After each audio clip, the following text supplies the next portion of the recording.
Some of the video games I come back to most regularly are games that I feel like I'm really good at. Some games I keep playing because they have really fun mechanics, or they have satisfying gameplay loops that keep me craving another session. But some games I don't keep playing for any of those reasons.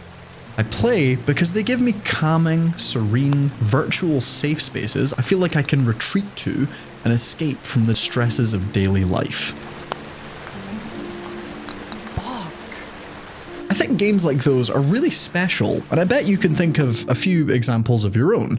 Maybe it's a cozy game like Animal Crossing or Stardew. Maybe it's a multiplayer game you've poured thousands of hours into and feel really familiar with. Lately, my game for seeking virtual sanctuary and my game that calms me down and makes me feel at peace is Walkabout Mini Golf. Son of a bitch, Paul, why didn't you just go home?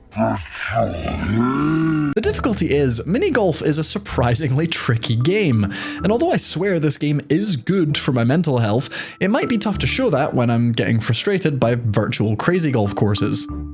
As I swung for the fences. Oh, come on!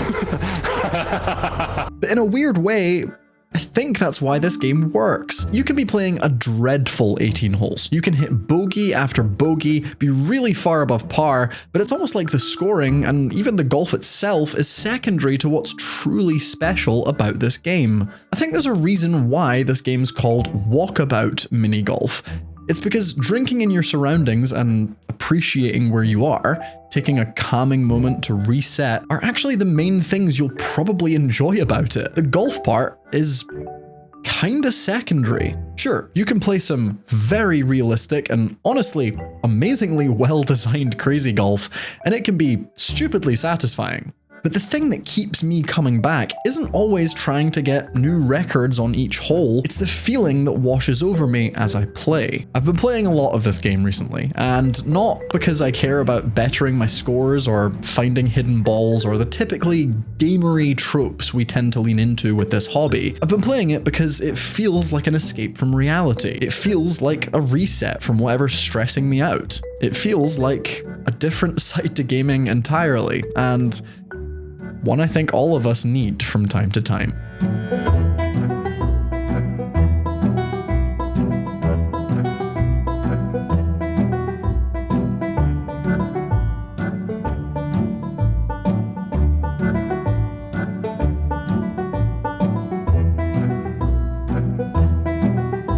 As VR games go, Walkabout keeps things pretty simple.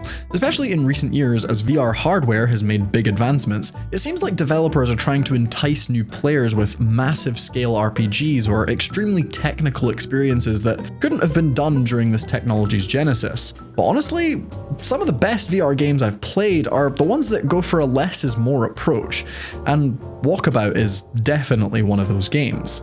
Mighty Coconut, the developers behind this game, aren't trying to immerse you with photorealistic environments or complex mechanics. You only need one controller to play this game, for instance, and while a lot of VR titles shoot for super grounded body awareness where you need to adjust the height and waistband of your in-game character, Mighty Coconut is perfectly happy just giving you a floating head and a hand/golf club. The art style is whimsical and somewhere between a cartoon and an illustration, but that doesn't mean it's not pretty. In fact, I think VR games like this and The Last Clockwinder that choose a softer visual style are somehow more transportive than games that shoot for a more quote-unquote serious art style. There's a lot of noticeable artistic detail that's been put into these maps. Sunlight reflects off of the water, cherry blossom leaves float in the air, unique sound effects are used in each course to make you feel at peace in each environment. Streams of water trickle through as you play one hole, eventually turning into a waterfall by hole 16. Audio will start to echo when you enter a cave, and birds sing around you as you stop to take in a nice vista.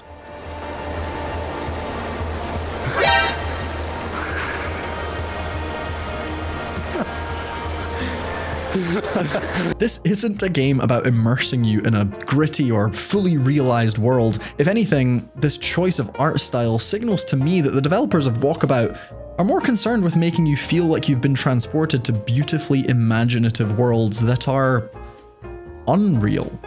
That was close. What was close? And my sense of place was so strong that I nearly leant on this railing. I had an itchy foot, and I was like, oh, I'll just lean here while I itch my foot.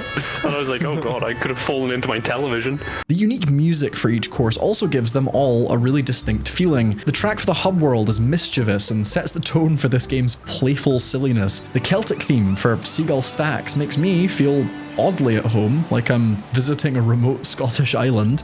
Arizona Modern sounds as though it's taking inspiration from Chris Remo's Firewatch soundtrack, and the Wallace and Gromit course's music is pretty much as close as it gets to the actual Wallace and Gromit theme without stepping on any copyright. Chris Reyman, the composer for this game, understood the assignment on each and every course, so much so that I think there must be a lot of healthy collaboration between him and Mighty Coconut to get the vibes exactly as they're intended. Each one is like a breath of fresh air, and their ambience feels so on point that if you wanted to, you could probably just come and sit down in them for 10 minutes at a time without hitting a single golf ball. Oh. This is a place to just, like, chill out and spend a Sunday. The old fishing hole.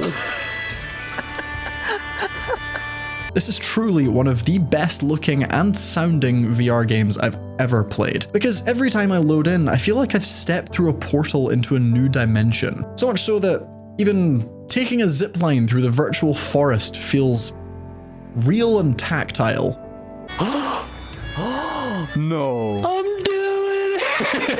I'm ziplining! But to be honest, most of this stuff is me overthinking a game that probably was never intended to be thought of in this sort of detail. When you're playing solo, it's much easier to pick up on all of these details, but one of the best aspects of this game is that you don't just have to play it solo.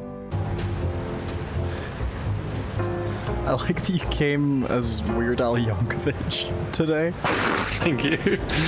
Trying it out. Is it Weird Al Yankovic or... Oh my god! If you've watched my videos before, you may have heard my friend Olly's voice. Olly is my best friend, who I've known since we were both 3 years old. Since we were teenagers, Olly and I have lived at opposite ends of the UK, so our relationship has been maintained almost exclusively through playing video games together once or twice a week. We've played a lot of games with one another, some of them truly incredible co-op experiences.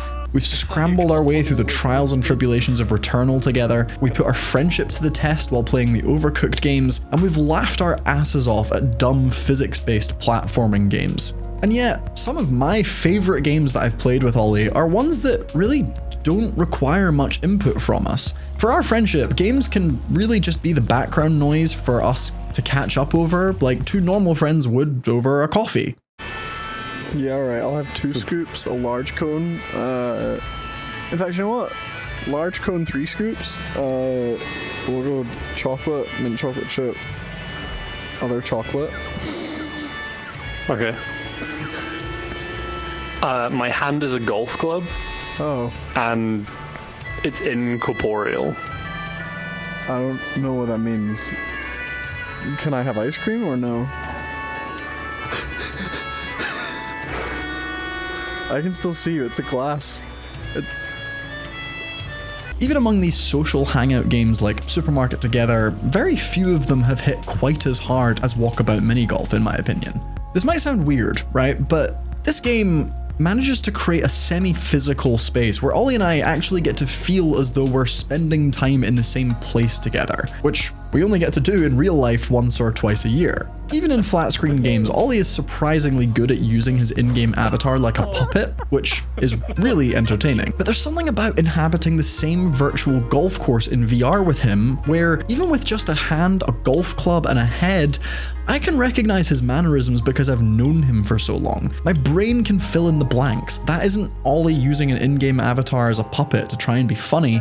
That's actually my best friend in the same physical space as me. It's honestly a little bit surreal, but my brain is tricked almost every time. I know that I could technically get this feeling by playing any VR multiplayer game with someone I know well, but I think Walkabout lends itself to any friends who, like Ollie and me, sometimes just want a video game we can use to hang out with one another. Mini golf is one of those activities that lends itself to socializing. Unlike other co-op games, it doesn't rely on us coordinating team movements with one another, it doesn't stress us out or make the activity the main focus.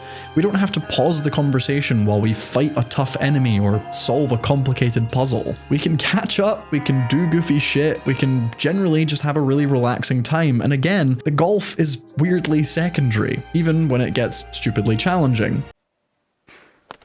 What the fuck is going on?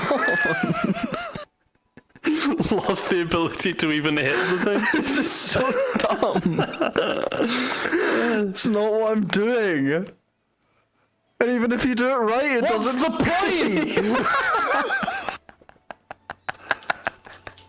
You have to be kidding me. Are you joking? I always hate that stereotype that gamers are antisocial cave dwellers, because games like this are perfect examples of this medium being an amazing way to socialize. Long-distance friendships can be tough to maintain, but Walkabout Mini Golf feels like a safe haven that makes it a lot easier. And yet, there is a surprising amount of depth if you want more to do in this game. As I've already briefly mentioned, each golf course has hidden balls for you to find that you can then add to your personal collection and play with. Unless you're a completionist, this is a fairly novel side objective for you to have in the back of your mind while you're playing around. But sometimes Mighty Coconut actually makes it really hard for you to find them. I think my philosophy on the hidden balls is that it feels like you're passing through like a portal of some kind. The hidden ball should not, like this, right? Yeah. This is a door. Yeah. So this feels to me like a physical barrier between this hole and that hole. That's the end of that hole. It has to be somewhere in that space. Exactly, in that outside space, not inside, past the point where you've actually finished playing the hole. For how often golf feels like the secondary element in this golf game, there's some ridiculously cool mini golfing you can do in it. I hate when the ball stops a millimeter away from the hole, but it's kind of hard to fault how well designed the core putting mechanics and ball physics systems are. Par 3, by the way. Oh, you're kidding me! You're kidding me! Oh, that sucks from my angle. Enjoy watching it right up close.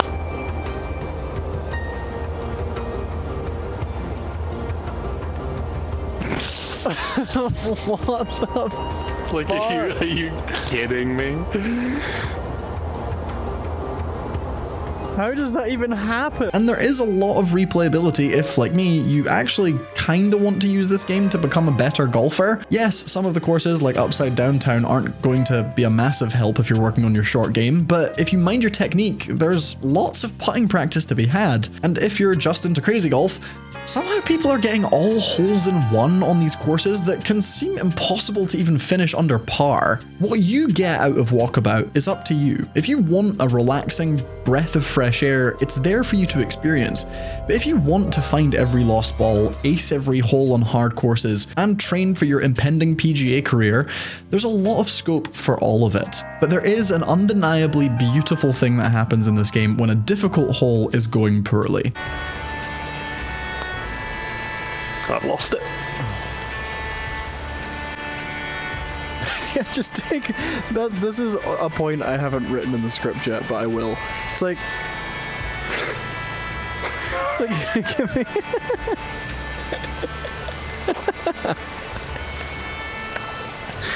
It could be going really badly, and you can like just take a breath and look up at the surroundings and be like, actually, everything's okay. Yeah. Everything is okay. But you know what? I might not even work that into the script. There's nothing that's going to explain this more than the clip I'm currently watching.